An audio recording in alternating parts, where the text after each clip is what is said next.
1,00,000 మంది శివభక్తులతో కలిసి మహారుద్రాక్ష పూజలో పాల్గొనండి. వెంటనే కాల్ చేసి మీ పేరును నమోదు చేసుకోండి. హాయ్ హలో నమస్తే, welcome back to Suman TV. ప్రస్తుతం మనతో పాటు ఉన్నారు మేనేజ్మెంట్ కన్సల్టెంట్ సంపత్ సముద్రాల గారు. నమస్తే sir. Sir, Trump green card proposal అసలు ఏంటిది, ఎందుకు అంత పాపులర్ అయింది అంటే ఏం చెప్తారు sir? It's a very pleasant thing for all our Indian students, అవునా కాదా? లాస్ట్ టైం ట్రంప్ ఉన్నప్పుడు ఏమన్నాడు? రిస్ట్రిక్షన్స్ పెట్టాడు, చాలా రిస్ట్రిక్షన్స్ పెట్టాడు. పిల్లలందరూ కంగారు పడిపోయారు, what is this guy doing.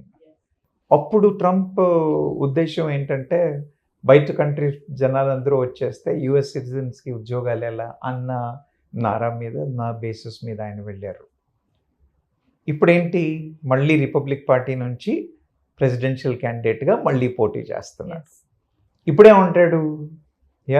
I will give direct green card to all the H1B student guys who have completed their graduate. అంటే మన వాళ్ళందరూ పీజీలు చేయడానికి, గ్రాడ్యుయేషన్ చేయడానికే వెళ్తున్నారు, అవునా? సరిగ్గా చదివి కోర్స్ కంప్లీట్ చేసుకున్న వాడికి ఖచ్చితంగా డైరెక్ట్గా వీసా వచ్చేస్తుంది, ఇజంట్ ఇట్? సో ఇది ఒక విధంగా చూస్తే మంచి పరిణామమే, గుడ్ న్యూస్. ఇది మంచి పరిణామం మనకే కాదు, మన ఇండియన్ పిల్లలకే కాదు, యుఎస్కి కూడా ఎకానమీ పెరిగే అవకాశాలు ఉంటాయి. అండ్ వాళ్ళకి కూడా ఇంటర్నేషనల్ స్టూడెంట్స్ చాలా ఎక్కువ మంది రావడానికి, ఒక భారతదేశమే కాదు, చైనా నుంచి కానివ్వండి, మిగతా దేశాల నుంచి కానివ్వండి, చాలామంది స్టూడెంట్స్, అంటే it's a brain drain actually. అందరూ రావడానికి అవకాశాలు ఉంటాయి. కాబట్టి ఇట్స్ మంచి పరిణామమే. కానీ ఇంతకుముందు ఓలా మాట్లాడాడు, ఇప్పుడు ఇలా మాట్లాడాడు, ఇది జరిగేనా అన్న ఒక క్వశ్చన్ మార్క్ ఉన్నప్పటికీ కూడా మనం అంతా ఆశావాదులం, అవునా కదా? ఎగ్జాక్ట్లీ, అంతా ఆశావాదులం. కాబట్టి ఇది ఖచ్చితంగా పాజిటివ్ లాగానే చూస్తున్నారు. సార్, ట్రంప్ గతంలో ఉన్నటువంటి విధానాలతో పోలిస్తే, అంటే కంపేర్ చేస్తే, ఇప్పుడు ఈ ప్రపోజల్ అనేది ఏమైనా డిఫరెంట్ అని చెప్పొచ్చు? అలామా, నేను ఇప్పుడు చెప్పాను కదా, ఇంతకు ముందు ఆయన దృష్టి ఏంటంటే అమెరికన్ ఉద్యోగాలు ఎలా అని. ఓకే, ఆయన ఇప్పుడు మాట్లాడుతున్న ఆలోచన సరళి చూసినట్టయితే ఏమనిపిస్తుంది అని అంటే, బయట నుంచి పిల్లలు రావాలి, ఇంకా ఎడ్యుకేషన్ పెరగాలి, ఇంకా ఆ తర్వాత ఎవరు వస్తున్నారు? ఆయన ముందే ఏమని చెప్పాడు? క్వాలిఫైడ్, హై ఎడ్యుకేషన్, టెక్నాలజీ ఇవి వచ్చే వాళ్ళనే అలౌ చేస్తున్నాడు. సో అక్కడ ఏం మార్పు లేదు, అప్పుడు కూడా వాళ్ళని అలౌ చేస్తా అన్నాడు, ఇప్పుడు వాళ్ళని అలౌ చేస్తా అన్నాడు. అయితే ఏమంటున్నాడు? అలా హయ్యర్ ఎడ్యుకేషన్కి వచ్చి సరిగ్గా క్వాలిఫై అయ్యి వాళ్ళ దేశం అభివృద్ధికి కాంట్రిబ్యూట్ చేసే వాళ్ళు ఉన్నట్టయితే వాళ్ళకి ఎందుకు గ్రీన్ కార్డ్ ఇవ్వకూడదు? సంపద పెరుగుతుంది, అడ్మిషన్స్ పెరుగుతాయి, వేరే కంట్రీలను మానేసి ఇండియన్స్ కూడా they will start looking at it. So ఇండియన్సే కాదు, వేరే కంట్రీస్ నుంచి, చైనా లాంటి కంట్రీస్ నుంచి, మిగతా కంట్రీస్ నుంచి వచ్చే వాళ్ళు కూడా వాళ్ళ నంబర్ ఇంక్రీజ్ అవుతుంది, ఈ అవకాశాలు పెరుగుతాయి. కాబట్టి ఆయన ఇప్పుడు ఎలక్షన్స్కి మాట్లాడుతున్నదిను, తర్వాత what is his foresight he has అనేది అంటే పాజిటివ్గానే ఉందనే చెప్పచ్చు. సార్, ఈ ప్రపోజల్ వల్ల ఇండియన్ స్టూడెంట్స్కి వచ్చే బెనిఫిట్స్ ఏంటి అంటే? ఏమిటి బెనిఫిట్స్? మన వాళ్ళు అందరూ సంబరాలు చేసుకుంటారు, అవునా కాదా? ఎంతవరకు అందరూ వెళ్ళిన పిల్లలు, వాడికి ఉద్యోగం వస్తుందా, H1B వస్తుందా రాదా, పరిస్థితి ఏమిటి అన్న ఒక క్వశ్చన్ మార్క్. అలాంటిది ఇప్పుడు ఏంటి, నేను డైరెక్ట్ గ్రీన్ కార్డ్ ఇచ్చేస్తాను అంటున్నారు. ఓకే, ఇట్స్ అ బల్లే, అవునా కాదా? కాబట్టి భారతీయ విద్యార్థులకి ఇది మంచి అవకాశమే అని చెప్పచ్చు. కానీ ఏమవుతుంది అని అంటే, ఇలా ఉంది అని చెప్పగానే పుట్టగొడుగులు లాంటి యూనివర్సిటీలకు కూడా పిల్లలు అప్లై చేసి వెళ్ళిపోవచ్చు, చదువు స్టాండర్డ్స్ దెబ్బతినే అవకాశం ఉంది, పనికిమాలిన ఇన్స్టిట్యూట్లలో వెళ్ళి జాయిన్ అయ్యే అవకాశాలు ఉన్నాయి. యుఎస్కి వెళ్తున్నాడు అన్న పట్టు మీద పంపించేస్తారు, కానీ మళ్ళీ అక్కడికి వెళ్ళిన తర్వాత కూడా ఇబ్బందులు ఉంటాయి అన్న ఆలోచన ఉండాలి. కాబట్టి is it a good move అంటే, Indian students have welcome this, parents are also very happy on that. It's going to, అంటే ఖచ్చితంగా అది చేస్తే మంచిదే, కానీ ఇంకా చాలా కాన్సిక్వెన్సెస్ ఉంటాయి, అంత ఈజీగా అవుతుంది అని అనుకోవడానికి లేదు. సో ఇప్పుడు ఇది ప్రెసెంట్ అమెరికన్ ఇమిగ్రేషన్లో ఎలాంటి చేంజెస్ తీసుకొస్తుంది అంటే? అదే కదా, ఇప్పుడు ఏమవుతుందంటే, ఒకటి అంత ఈజీగా అవుతుందా అంటే అవుతుంది అనుకోలేను నేను, అవునా కదా? ఎందుకంటే అక్కడ వాళ్ళు ఒప్పుకుంటారేంటి, yes even the Americans will their employment they will also struggle for it. అది వాళ్ళు అంత ఈజీగా ఒప్పుకోరు. ఒక పాయింట్. ఇమిగ్రేషన్ పెరుగుతుందంటే ఖచ్చితంగా పెరుగుతుంది. ఇప్పుడు మన కెనడా వెళ్ళేవాడు కూడా he will divert towards US.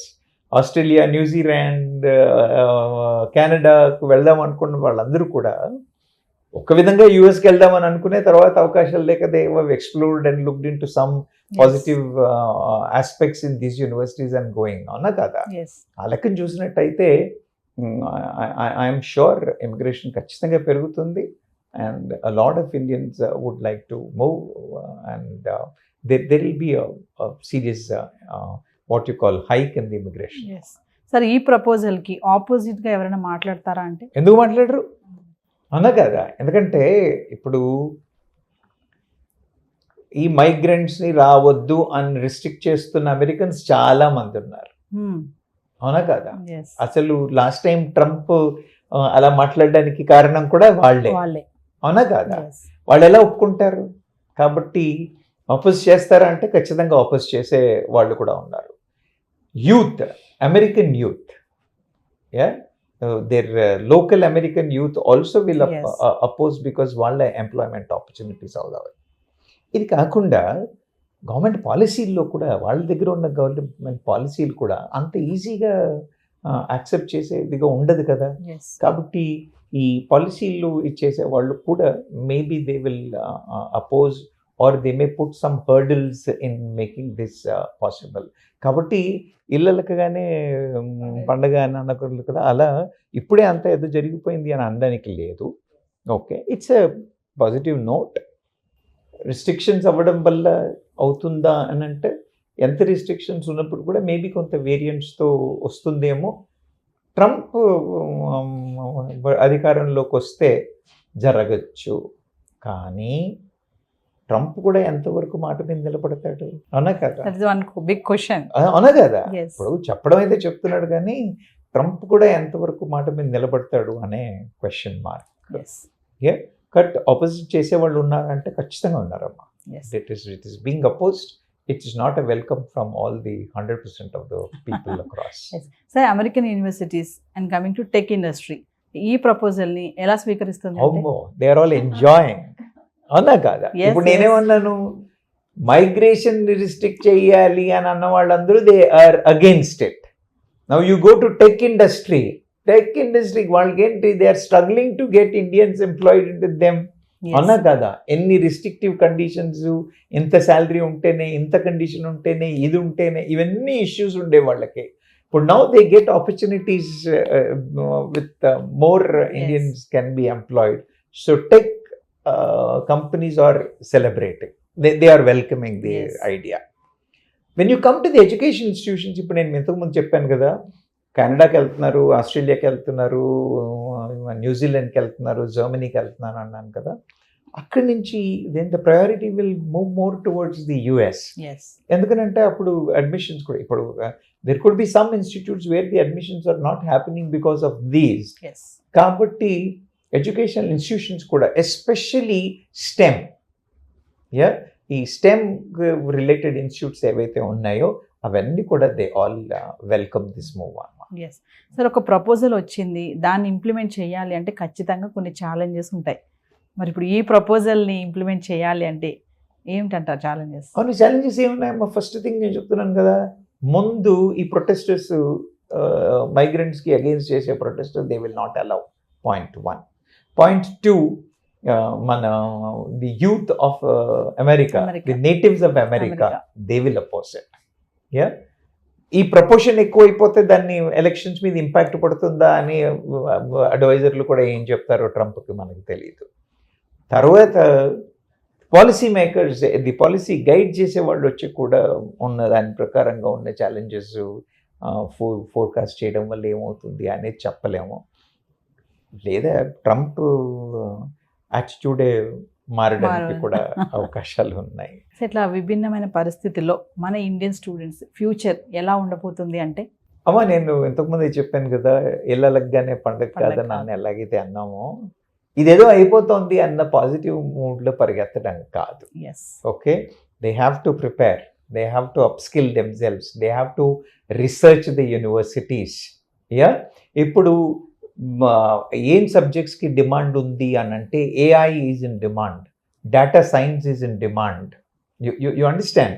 అలా టాప్లో ఉన్న సబ్జెక్ట్స్ ని అడాప్ట్ చేసుకుని వాటిలో స్కిల్ సెట్స్ పెంచుకొని వాటిలో కేపబిలిటీ చేసుకున్నట్టయితే ఖచ్చితంగా వీళ్ళకి మంచి అవకాశాలు ఉండే పరిస్థితులు కనిపిస్తున్నాయి. కానీ అలా కాకుండా ఏదో యూనివర్సిటీలో వస్తే చాలు వెళ్ళిపోతాం అని వెళ్ళిపోయారు అనుకోండి, they will have issues. So people ఇప్పటికీ కూడా నేను చెప్పేది ఏంటంటే సరి అయిన రీసెర్చ్ చేయండి, సరి అయిన అండర్స్టాండింగ్ చేయండి, మంచి నెట్వర్క్ డెవలప్ చేసుకోండి, ప్రొఫెషనల్ నెట్వర్క్ డెవలప్ చేసుకోండి. ఇలా ప్రొఫెషనల్ నెట్వర్క్ డెవలప్ చేసుకోవడం వల్ల కూడా you will have a latest information what is happening అని ఒక గైడెన్స్ దొరుకుతుంది. దానివల్ల సరి అయిన కెరియర్ బిల్డ్ చేసుకోవడానికి అవకాశాలు ఉంటాయి. సో ఓవరాల్గా ఫైనల్గా ప్రజెంట్ అక్కడ ఉన్న వాళ్ళు స్టూడెంట్స్ మళ్ళీ వెళ్ళాలి ఫ్యూచర్లో అనుకున్న వాళ్ళకి మీరేం చెప్తారు? నేనేమంటానంటే వెళ్ళాలి అని ఆశ ఉన్నవాడు ఖచ్చితంగా వెళ్ళాలి. That's an objective. When you have your goal you have to do it. But you can't just blindly go there. Yes. Yeah, you need to prepare. You need to weigh the pros and cons. Yes. You need to ఇంతకుముందు నేను మీకు చెప్పున్నాను ఒకసారి, వాళ్ళ ticket దగ్గర పెట్టుకునే ఉండాలి అని.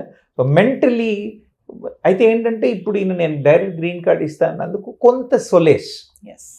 కానీ ఆ పాలసీ వచ్చే వరకు, ఆ రూల్ వచ్చే వరకు మనం లేదు అని నమ్మి మన కేపబిలిటీస్ మీద, మన అడాప్టబిలిటీ మీద డిపెండ్ అయ్యి ఉండి వాతావరణానికి సరిగా మనం మలుచుకోగలుగుతాము, సస్టైన్ చేయగలుగుతాము అన్న దానికి రెడీ అయి వెళితే మాత్రమే మంచిది అని నా నమ్మకం.